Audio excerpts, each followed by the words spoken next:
कि सचमुच में अद्भुत थी।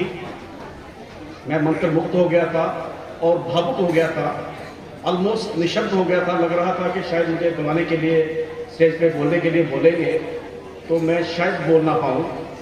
पर मैं धन्यवाद करता हूँ जोगिंदर सिंह जी का, जिन्होंने थोड़ा सा हवा के रुख को मोड़ा तो मैं इस काबिल हुआ हूँ कि आपके सामने कुछ बोलने के लायक हुआ।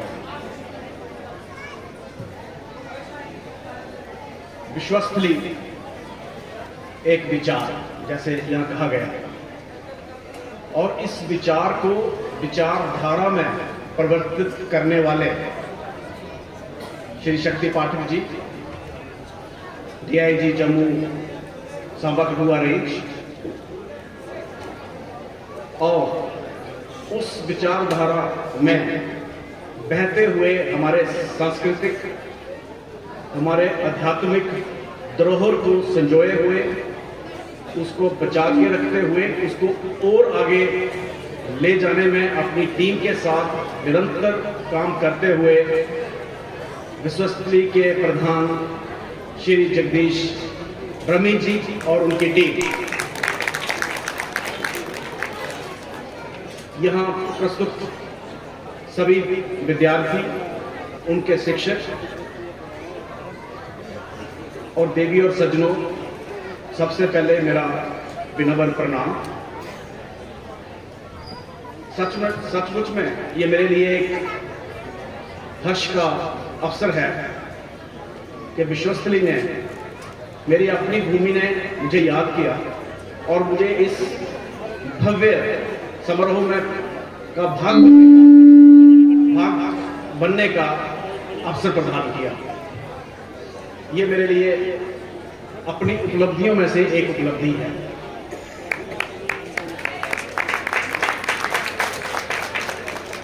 मैं इस धरती से तो जुड़ा हूं ही, लेकिन मेरी प्रारंभिक शिक्षा भी यहीं से हुई है। मुझे याद है जब 10वीं की कक्षा के परिणाम आए और मैं कहीं 10वें नंबर पे था, तो शायद उस समय ना तो मुझे वैल्यू पता थी कि पोजीशन क्या चीज होती है, लेकिन जो मुझे सम्मान मिला लोगों द्वारा, अपने दोस्तों द्वारा, समाज द्वारा, वहीं से एक प्रेरणा मिली कि मेरे में वो कैपेबिलिटी है कि मैं कुछ कर सकता हूँ। हम लोग जो सरकारी स्कूलों से पढ़ के आते हैं वो भी किसी से कम नहीं है। अगर हम हिम्मत रखें तो हम आगे बढ़ सकते हैं। मुझे याद है कि एक छोटा सा समारोह हमारे हायर सेकेंडरी स्कूल बसोली में किया गया था। शक्ति पाठक जी के पिताजी श्री उत्तम चंद शास्त्री जी ने मुझे वहाँ सम्मानित किया था। वो मेरे लिए बड़ी एक गौरव की बात थी, जिसको मैं हमेशा अपने दिल में रखा और ये विचार करके आगे निकला कि आज यहाँ तो इज्जत मिल गई, लेकिन ये इस बसोली की इज्जत आगे भी रखनी है। उसी सोच के साथ में आगे बढ़ा। मैं देख रहा था कि विभिन्न स्कूलों से आए हुए बच्चों ने इतने अच्छे ढंग से और इतने मीनिंगफुल वे से हमें विवेकानंद जी के बारे में बताया, उनके जीवन के बारे में, पर्टिकुलरली उनकी जो टीचिंग्स थी, उनकी रेलेवेंस के बारे में बताया। तो मुझे नहीं लगता कि स्वामी विवेकानंद जी की शिक्षाओं के बारे में मुझे और कोई व्याख्या करने की ज़्यादा ज़रूरत है, लेकिन मैं छोटी सी बात आपसे करूंगा कि उनकी शिक्षाएं जो आपने यहाँ डिपिक्ट की अपनी ड्रामेटिक प्रेजेंटेशन में, मैं उनको कैसे देखता हूँ वो थोड़ा सा आपके साथ शेयर करना चाहूँगा। उनका विजन एजुकेशन के बारे में क्या है, क्योंकि आज का दिन भारत सरकार राष्ट्रीय युवा दिवस के रूप में भी मनाती है और इसके पीछे कारण स्वामी विवेकानंद जी हैं, जिन्होंने लाखों करोड़ों युवाओं को प्रेरित किया। वो एजुकेशन, जिसको हम एजुकेशन समझते हैं, जो स्कूल में जाके हम पढ़ते हैं, ग्रहण करते हैं, वो मानते थे कि ये एजुकेशन नहीं है। एजुकेशन अंदर से बाहर की ओर आती है। ये वाली जो एजुकेशन हम ले रहे हैं, ये बाहर से हम अंदर की तरफ ग्रहण कर रहे हैं। उन्होंने बड़ी प्यारी सी एक उदाहरण दिया था कि न्यूटन ने लॉज ऑफ ग्रेविटेशन आपको दिए। क्या न्यूटन कोई डॉक्टरेट कर रहा था फिजिक्स में? क्या उसकी कोई पढ़ाई थी फिजिक्स में? नहीं। एक सेब के नीचे बैठे बैठे अपने अंदर के ज्ञान को उजागर करके उसने दुनिया को वो दे दिया जो आप सैकड़ों सालों की पढ़ाई करके भी नहीं दे सकते। इसलिए पढ़ाई जो अंदर से आती है वो रियल एजुकेशन है, लेकिन अंदर से एजुकेशन आए कैसे, ये एक बड़ा सवाल है। कहने में तो बड़ा आसान लगता है अंदर से एजुकेशन बाहर की तरफ लाओ, पर कैसे आए, अंदर वाली एजुकेशन को बाहर लाया कैसे जाए? तो उन्होंने कहा उसके लिए मूल मंत्र है कंसंट्रेशन। जब तक कंसंट्रेशन नहीं होगी आप अपनी अंदर की शक्ति को उजागर नहीं कर सकते, उसका इस्तेमाल करके पब्लिक की भलाई नहीं कर सकते। तो इसलिए जरूरी है कंसंट्रेशन, और कंसंट्रेशन के लिए यौगिक वे तो है ही है, वेदांता फिलॉसफी भी है, हम कैसे कंसंट्रेट कर सकते हैं। पर आज के अगर परिप्रेक्ष्य में हम देखें कि आज का जो युवा किसी चीज से दूर भाग गया है वो कंसंट्रेशन है। We do not have at all any concentration. Why? Because we have mobile in our hand. जब तक मोबाइल आपके हाथ में रहेगा आप कंसंट्रेट नहीं कर पाएंगे। आज आप देखो जब भी बच्चे पढ़ते हैं साथ में मोबाइल होता है, हर 5 मिनट के बाद व्हाट्सएप पे स्टेटस देख रहे हैं, कैसे कंसंट्रेशन बनेगी? और जब कंसंट्रेशन नहीं होगी तो क्रिएटिविटी नहीं होगी। मैं मोबाइल के अगेंस्ट नहीं हूँ, लेकिन इसका ओवर एक्सेसिव यूज हमें कंसंट्रेशन से दूर लेके जा रहा है। और मैं युवाओं के साथ ये शेयर करना चाहता हूँ कि अगर किसी चीज़ को आप कंसंट्रेशन के साथ काम नहीं करेंगे तो वहाँ क्रिएटिविटी नहीं होगी। आज क्रिएटिविटी नहीं है, आप जो कुछ भी कर रहे हो ये कट एंड पेस्ट है, ये कट एंड पेस्ट है, ये क्रिएटिविटी नहीं है। क्रिएटिविटी रुक गई है। जितनी क्रिएशन थी वो आपके इंटरनेट पे आ चुकी है, फर्दर क्रिएशन रुक गई है क्योंकि हम वहीं से कॉपी और पेस्ट करके आगे चल रहे हैं। इसलिए रेलेवेंट हो जाती है स्वामी विवेकानंद जी की बात, education from within. To get education from within you need concentration, and concentration leads to creativity, और क्रिएटिविटी ही एक मात्र जरिया है प्रोग्रेस। क्रिएटिविटी के बिना प्रोग्रेस नहीं होती। मैं एक छोटी सी एग्जांपल दूंगा without meaning any offence to anybody. हमारे यहाँ पाठक साहब की और रमेश साहब की और कुछ और भाई लोगों की के इनिशिएटिव से यहाँ एक पेंटिंग स्कूल बनाया गया, पेंटिंग को और आगे लेने की कोशिश की गई, और आज हम दोबारा उस रास्ते पे चल पड़े हैं। लेकिन मैं कोई ज़्यादा क्रिटिक नहीं हूँ, मुझे पेंटिंग का कोई ज्ञान भी नहीं है, लेकिन मैं उन आर्टिस्ट लोगों से कहूँगा कि एक बात पे विचार करें कि उनकी पेंटिंग में मुझे क्रिएटिविटी कम और ड्राइंग ज़्यादा लगती है। थोड़ा सा ध्यान दें क्रिएटिविटी पे, आप वापस उसी जगह चले जाएंगे यहाँ बसोली स्कूल ऑफ पेंटिंग हुआ करता है। बाकी वहाँ हमारा पेंटिंग का स्तर बहुत बढ़िया है। We are very good drawing masters, but we need to be painting artist, और आर्टिस्ट के लिए क्रिएटिविटी जरूरी है। वही फिगर्स जो हम देखते आए हैं वही आज बनाते रहोगे without adding any creativity to it, तो हम स्टैग्नेट हो जाएंगे, हम ऊपर नहीं जाएंगे। तो ये उन भाई लोगों के लिए, मैं ना तो कोई क्रिटिक हूँ ना मेरी कोई नॉलेज है पेंटिंग की, पर इतना समझता हूँ कि क्रिएटिविटी के बिना आगे निकलना मुश्किल है। नहीं तो ऐसी पेंटिंग आपको हिमाचल में भी मिलेगी होती हुई, ऐसी ही पेंटिंग राजस्थान में इससे भी बढ़िया होती हुई दिखेगी।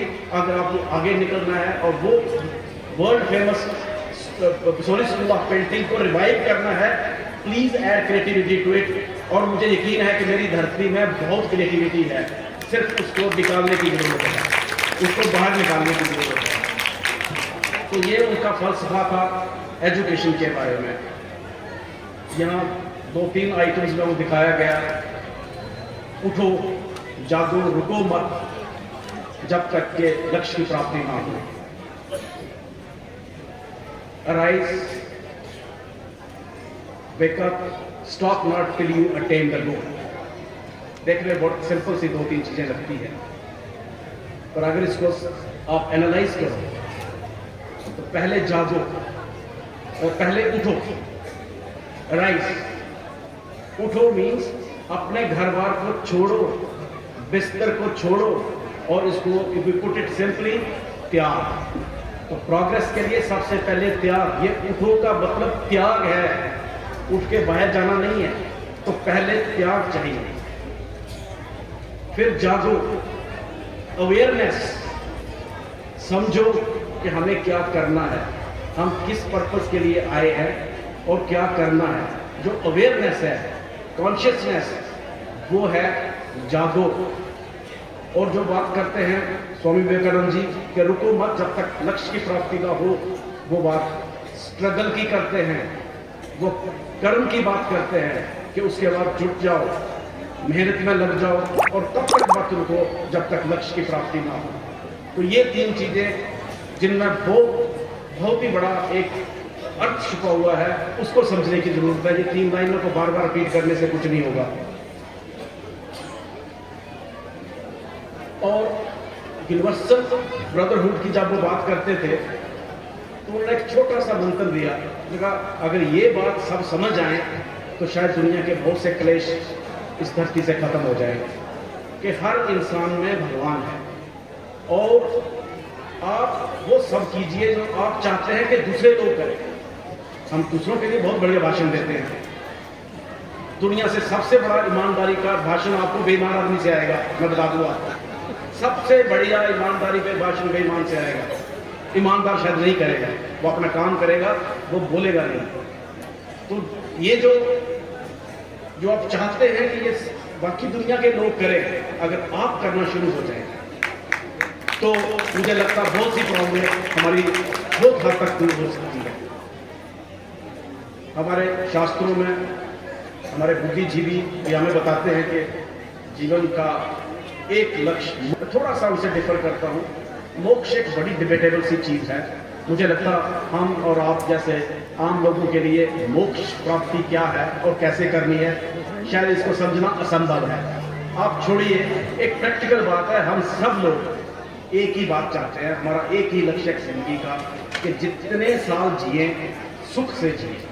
मुझे लगता है हमारा मोक्ष से ज्यादा सुख प्राप्ति है, और सुख की प्राप्ति दुखों को दूर करके है। दुख तो दो प्रकार के हो सकते हैं, एक जो प्रकृति आपदा से आते हैं जिसमें इंसान का वश नहीं है, उसको तो झेलना सीखना है, और दूसरे हमारे सेल्फ क्रिएटेड हैं जो हमने बनाए हैं, उनसे हम उनको तो खत्म कर सकते हैं। एक छोटी सी बात है, कितने झंझट खत्म हो जाते हैं।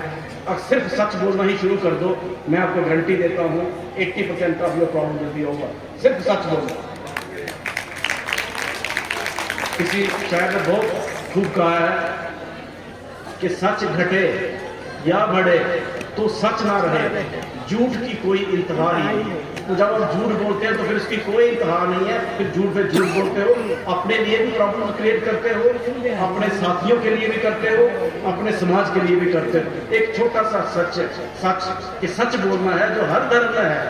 किसी ग्रंथ को पढ़ने की जरूरत नहीं है, कुरान को पढ़ने की जरूरत नहीं, गीता को पढ़ने की जरूरत नहीं है। समझ लो, एक सच बोलना है, थोड़ी सी ईमानदारी करनी है, किसी से घृणा नहीं करनी है, सबका सहयोग करना है, जैसे आज बता रहे थे। और यही टीचिंग्स लेके स्वामी विवेकानंद जब शिकागो में गए और जब उन्होंने अपनी प्रस्तुति दी, अभी उन्होंने यही कहा था, brothers and sisters of America, तो 2 मिनट की स्टैंडिंग ओवेशन हुई, क्योंकि उसमें एक अपनापन था जो शायद विदेशियों को वो नहीं मिलता। उसके बाद उनके भाषण को शायद 6-7 बार इंटरप्ट करके स्टैंडिंग ओवेशन हुआ। क्यों? जब तक वो शिकागो में वो भाषण नहीं हुआ था स्वामी जी का, तब तक एक धारणा थी वेस्टर्न कंट्रीज में, पिछड़ा देश है, गरीबी है, भूखमरी है, सुपरस्टिशन है, कुछ नहीं है। लेकिन वेदांतिक फिलॉसफी क्या है, हम जीवन को कैसे जीते हैं और उसको कैसे समझते हैं, वो पहली बार उनके सामने आया और उनके आंखें खुल गई। स्वामी विवेकानंद जी ने बहुत बढ़िया कहा है कि ना हम पूर्ण हैं ना बेस्ट पूर्ण है, हम एक दूसरे के पूरक हो सकते हैं। उन्होंने कहा कि मेरा अनुभव ये कहता है कि जब हम विदेश के लोगों को देखते हैं, वेस्टर्न कंट्रीज में लोगों को देखते हैं, तो वो बड़े खुश, उनका स्टैंडर्ड ऑफ लिविंग बहुत अच्छा है, बड़े ऐसे लगता है कि बड़े सेटिस्फाइड से लोग हैं, लेकिन वो सिर्फ ऊपरी परत है। थोड़ा सा करे दो तो वो अंदर से दुखी है, डिससेटिस्फाइड है, डिसकंटेंटेड है। लेकिन हमारे ईस्ट में, हमारे भारतवर्ष में ये रिवर्स है। यहाँ क्या है, यहाँ हर आदमी आपको दुखी दिखता है, लेकिन कुवैत के देखो तो अंदर से बहुत सेटिस्फाई है as compare to western countries. तो उन्होंने कहा हमको एक दूसरे से सीखने को बहुत कुछ है। तो इस तरह उसको उन्होंने यूनिवर्सल ब्रदरहुड का भी एक दिया। मतलब सबसे बड़ी उनकी बात थी, शायद हम लोग शायद उसको इतना ज़्यादा महत्व नहीं देते, उनका था ब्लेंडिंग रिलीजन इन नेशनलिज्म। वो हालात जब यहाँ विदेशियों का राज था, लोगों को इकट्ठे करना अपनी स्पिरिचुअलिज्म के जरिए, वो एक कमाल की बात है। और लास्टली मैं ये कहूँगा, जो मैं हमेशा बिलीव करता हूँ कि मंच पे बहुत बढ़िया बढ़िया बातें होती हैं। आज शायद मैंने भी 2-4 लफ्ज़ को अच्छे अच्छे दिए होंगे, लेकिन हमारी करनी और कथनी में जो डिस्टेंस है वो दिन ब दिन बढ़ता जा रहा है। मैं मानता हूँ इसको ख़त्म करना इम्पॉसिबल तो नहीं है, लेकिन बहुत मुश्किल है। लेकिन एक एफर्ट हो सकती है, इसको थोड़ा सा अब्रिज किया जाए, इसको थोड़ा कम किया जाए। अगर जितना गैप आप कम करोगे, मुझे लगता है ज़िंदगी उतनी सरल होगी, उतनी सफल होगी। हम अपने समाज को भी कंट्रीब्यूट कर पाएंगे, अपने देश के लिए भी कंट्रीब्यूट कर पाएंगे, और शायद और ऊंचाइयां पा पाएंगे। तो बोलने को तो बहुत कुछ है, ऑलरेडी बहुत देर हो चुकी है, बहुत सी प्रस्तुतियां थी, उसके बाद गीत संगीत भी हो गया। अब मेरा भी लेक्चर आपने सुन लिया, पर मैं इतना ही कहूँगा कि जब यहाँ से जाओ तो सिर्फ इतना ही प्रण करके जाओ, जो हम दूसरों को चाहते हैं कि वो करें, हम भी वही करेंगे। और जो हम कहते हैं उसको करने की कोशिश करेंगे। कर नहीं पाओगे ये मेरा यकीन है, पर उसको करने की कोशिश करेंगे और अपनी करनी और कथनी के बीच का गैप कम करेंगे। एक सभ्य समाज का निर्माण होगा, एक मजबूत देश का निर्माण होगा, और आपकी contribution to the universal brotherhood भी होगी। यही संदेश मानवता का स्वामी विवेकानंद जी ने दिया है, उसी को मैं रिट्रेट कर रहा हूँ। इससे ज़्यादा ना कहता हुआ मैं अपनी वाणी को पूर्ण विराम देता हूँ। शुक्रिया, जय हिंद।